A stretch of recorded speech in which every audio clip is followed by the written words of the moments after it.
یہ جو چیزیں ہیں نا مفتی صاحب، چال چلن، اخلاق و تقوی، اس کا پتہ تو بیسیکلی چلے گا رخصتی کے بعد، لیکن اب کیا اس کی فیملیز میں دیکھنا پڑے گا نا. اب یہ طریقہ کیا ہوگا چیک کرنے کا؟ دیکھیں وہ تو گھر کے افراد، جو گھر کی عورتیں جاتی ہیں نا، وہ جا کے دیکھتی ہیں. وہ دو چیزیں دیکھتی ہوتی ہیں. ایک تو خود اس لڑکی کا اپنا چال چلن، اخلاق اور تقوی دیکھتی ہیں. مثال کے طور پہ اگر ان کے کسی کے گھر گئے اور پتہ ہے کہ جیسے بھی اذان ہوئی تو فوراً اس نے جو ہے وہ نماز شروع کر دی، وہ پردے کے ساتھ بیٹھی ہوئی تھی، اس کے ماں باپ بتا رہے کہ بھی یہ اس کا زیادہ باہر آنے جانے کا نا اس کا کوئی ذہن نہیں ہے، گھر میں ہی رہتی ہے، یہ ماشاءاللہ قرآن پاک پڑھنے کی عادت ہے اس کو، درود پاک پڑھتی ہے. یہ وہ چیزیں ہوتی ہیں کہ جس سے اندازہ ہو جاتا. اب ورنہ لازمی بات ہے کہ بالکل انر تقوی تو آدمی جو کسی کا نہیں ججمنٹ کر سکتا. تو یہ وہ چیزیں ہیں کہ گھر کے افراد کے ذریعے جو ہے، جو یعنی اب سسٹر جاتی ہے یا مدر جاتی ہے شوہر کی، تو وہ جا کے یہ چیزیں دیکھتی ہیں. تو ان کے ذریعے پتہ کیا جاتا ہے کہ نماز پڑھتی ہے کہ نہیں، قرآن پھر وہ یہ ہے نا کہ نہیں پتہ کرتے، بعد میں روتے ہیں. پھر بعد میں پھر انہیں کو روتے ہیں. جب پہلے اگر دیکھ لیتے تو بہت اچھا تھا. اب اس کے پیچھے بھی یہ بڑی ڈیٹیل ہے کہ یہی چیزیں کیوں کہی گئی ہیں کہ ان کے اندر عورت زیادہ. دیکھیں پہلے مثال کے چال چلن کی بات ہے. چال چلن کا درست ہونا ضرور شریعت کے اعتبار سے تو مرد کے لیے بھی ضروری ہے. یہ تو نہیں مرد کا چال چلن جیسا مرد ہی ہو، ٹھیک ہے نا. یعنی شریعت نے تو مرد کو بھی اپنا چال چلن درست رکھنے کا فرمایا، لیکن یہ جو اکٹھا رہنا ہے نا، اس کے اندر مرد کے چال چلن پہ کچھ کمپرومائز ہو جاتا ہے. پریکٹیکل یہ ہے. لیکن عورت کے چال چلن پہ کمپرومائز نہیں ہوتا. خواہ وہ اسلامی خاندان ہے یا وہ غیر اسلامی خاندان ہے، کسی بھی جگہ عورت کے چال چلن پہ کمپرومائز نہیں ہوتا. اس لیے کہا گیا کہ وہ یہ احتیاط زیادہ کرے.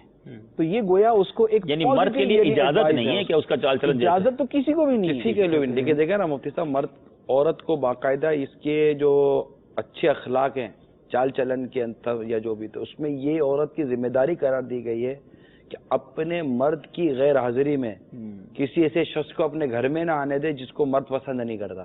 اچھا اخلاق کا بھی اس کے اندر جیسے بیان ہے. اب اخلاق کے اندر بھی عورت کیوں زیادہ ہو؟ وجہ یہ ہے کہ بہرحال برداشت عورت ہی کو کرنا ہوتا ہے. یعنی جو حقیقت ہے نا وہ یہی ہے. ہم اس کو پریکٹیکلی دیکھتے بھی ہیں اور ہم اس کو بولتے بھی ہیں. بقیہ وہاں پر جہاں پر بھی یہ سارا جناب مساوات کے نعرے ہیں، وہاں پر بھی ہوتا یہی ہے کہ بہرحال عورت کو کئی تلخ باتیں، کئی تلخ جملے، کئی تلخ رویے جو ہے وہ شوہر کے قبول کرنے پڑتے ہیں. لیکن شوہر جو ہے وہ اس طرح کی ایک بات بھی قبول نہیں کرتا، ایک بات بھی برداشت نہیں کرتا. اس لیے اگر عورت کا اخلاق اچھا ہوگا، زیادہ اچھا ہوگا، تو یہ خاندان چل جائے گا.